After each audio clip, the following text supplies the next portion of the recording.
Hello, writers. This is Carter, and I'm here to offer some advice. And this week's advice comes in the form of a question that I received from a writer about how much should she be describing things in a particular scene. So the setup for the scene is that we've got very complicated family dynamics, and now there's going to be a wedding where kind of things hit the fan. And the question is specifically how much of the wedding minutia should be included in the scene. There will be explosive dialogue, angry threats from the son's mother, and his date running away from the venue in tears, leaving the son bewildered.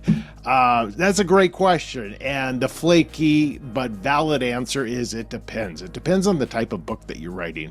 If you are writing a thriller, if you're writing something with a lot of suspense, you probably want to lean towards really not describing too much.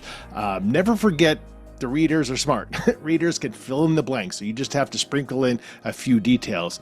If you were writing a 600-page piece of literary fiction where you have established yourself as somebody who is description heavy throughout, you probably want to maintain that same pace.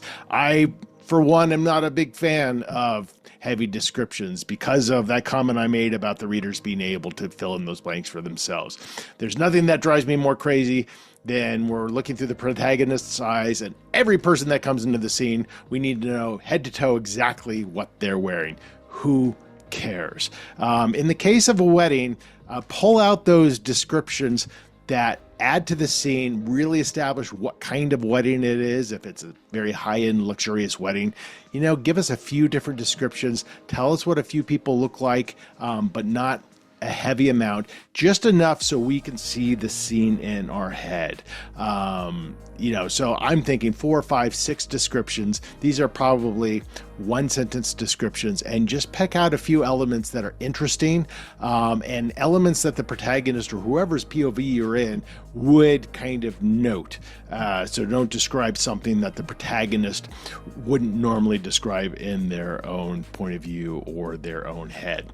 And then when you get to the action, when you get to that shouting, when you get to the angry threats, man, it is just all action at that point where we should really see what's happening, and the description should be limited to what they're throwing at each other.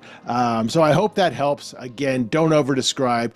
What you're going to find out, no matter what kind of book you're writing, heavy descriptions tend to pull the pacing down and can pull the reader completely out of the story. So after you write the scene, workshop it, make sure your readership base kind of is comfortable with it and doesn't feel like you're taking away from that glorious action by overdoing it with your descriptions. So I hope that helps, and I'll be back later with some more advice.